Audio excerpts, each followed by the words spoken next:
जो प्राप्त कर रहे हैं वो प्राप्त कर ले रहे हैं, और जो बहुत दूर है, मुंबई दिल्ली हैं, वो अपने घर पर तेल रखेंगे।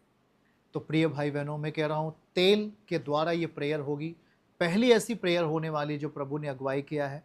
तो तेल के द्वारा जो अब पारिवारिक प्रेयर होगा, वो आपकी ज़िंदगी और आपके परिवार के बच्चों से शर्मिंदगी, और आपके माता-पिता जो हैं, जो घराने के लोग हैं, उनके जीवन से हर शर्मिंदगी मिट जाएगा। जो नशा करने वाले हैं, जो तमाम प्रकार के नशा करते हैं, उन सबको आप प्रयास करिए कि वो साथ में बैठें, ताकि खुदा का गहरा अभिषेक इस मीटिंग के बाद उनके जीवन में बदलाव लाए। तो आइए हम गवाही की ओर बढ़ेंगे, और अगला संडे सब लोग तैयार रहना है, वो अद्भुत होने जा रहा है। ओके, तो आइए हम सब लोग गवाही की ओर चलेंगे। अद्भुत गवाही है।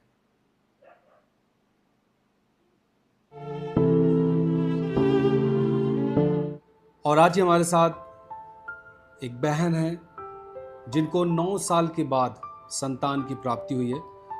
हम उनके मुख से आज गवाही को सुनेंगे कि परमेश्वर ने उनके जीवन में कैसा काम किया है।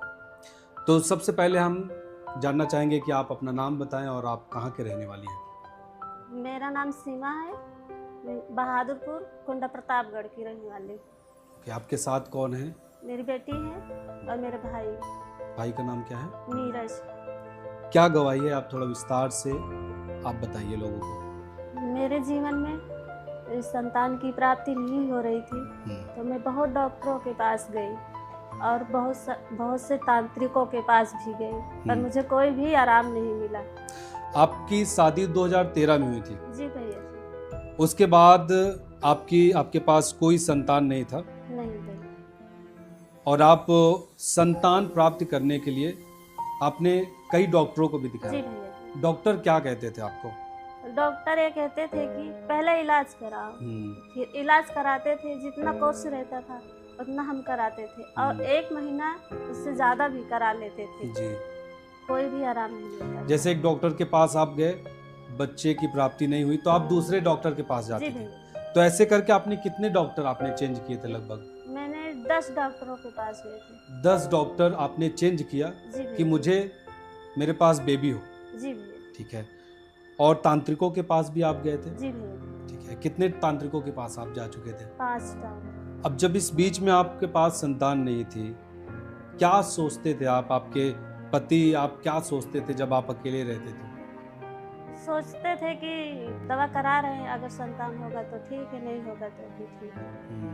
मतलब आपने उम्मीद छोड़ दिया था? जी भैया। इस तरीके से कंडीशन हो गई थी? जी भैया। क्योंकि आपने 10 डॉक्टर को दिखाया था, ओझाओं और तांत्रिकों के पास गए, उससे भी कुछ समझ में नहीं आता। आपके पति के अंदर जो उम्मीद थी वो खत्म हो चुकी थी। जी भैया। आप कहती थी कि होगा तो, नहीं होगा तो। जी भैया। ठीक है। उसके बाद क्या हुआ? उसके बाद फिर हमारे गांव में एक लोग आते थे चर्च, बसदेवरा चर्च, तो उन्होंने हमसे कहा कि आप भी चलिए तो आपको भी प्रभु संतान देगा। ठीक है। अच्छा, एक बात बताएं, जब जिस समय में संतान आपके पास नहीं था, लोग क्या कहते थे आपको, आपके पड़ोस के लोग क्या कहते थे? जी भैया जी, वो हमसे नहीं कहते थे, जो हमारे पति थे उनसे कहते थे। क्या कहते थे? कहते थे कि तुमको तो जानवर का भी बच्चा खिलाने को नसीब नहीं होगा। ऐसे लोग बोलते थे? कैसा फील होता था उस समय जब लोग कहते थे? तो वो कहते, तो हमारे घर वाले उनसे लड़ाई करने लगते थे। जैसे हमारी दीदी लोग थी, वो लोग लड़ने लगते थे, तो उनको भी चुप करा देते थे कि रहने दो, उनको कहने दो ऐसे। और जब आपको चर्च के बारे में पता लगा, किसी बहन ने आपको बताया कि आप बसदेवरा चर्च चलिए, वहां से आपको संतान प्राप्ति हो सकती है, उसके बाद आप चर्च लगातार आने लगे, उसके बाद क्या हुआ?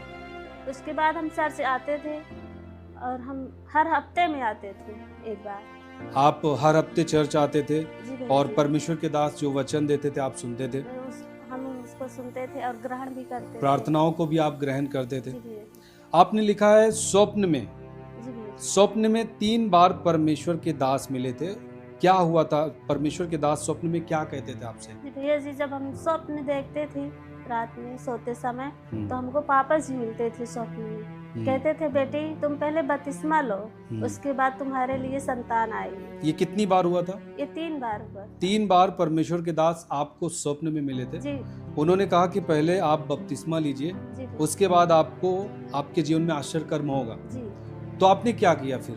जी फिर मैंने बपतिस्मा लिया। आपने लिखा है 7 नवंबर 2021 को पापा जी ने, जिनके पास संतान नहीं थी, जिन बहनों के पास, उन्हें चर्च के दौरान बाहर निकाला था कि उनको बाहर निकाले, उनके लिए मैं ले हैंड प्रार्थना करूंगा। जी भैया। उस समय आप थी वहां पे जी मौजूद? भैया। क्या हुआ उस समय आपके जीवन में? उस समय हमारे जीवन में बहुत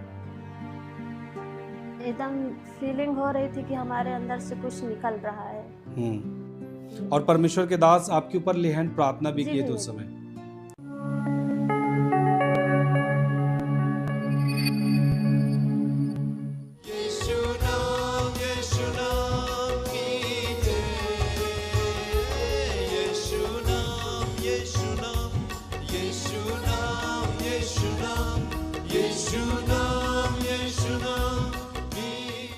और आपने लिखा है कि उस समय परमेश्वर के दास ने एक वचन कहा था कि परमेश्वर इन पत्थरों से अब्राहम के लिए संतान उत्पन्न कर सकता है। जी भैया। और आपने लिखा है कि आपने उस वचन को ग्रहण भी किया। यस भैया। क्या हुआ उस वचन को ग्रहण करने के बाद और ले हैंड प्रार्थना के बाद? जी भैया जी, जब पापा जी ले हैंड प्रार्थना किए थे मेरे जीवन में, तो पापा जी बोले कि बेटी तुम सन 2023 में संतान के साथ आओगी। परमेश्वर के दास ने बोला कि 2023 में आपके पास संतान होगा। जी भैया। उसके बाद क्या हुआ फिर?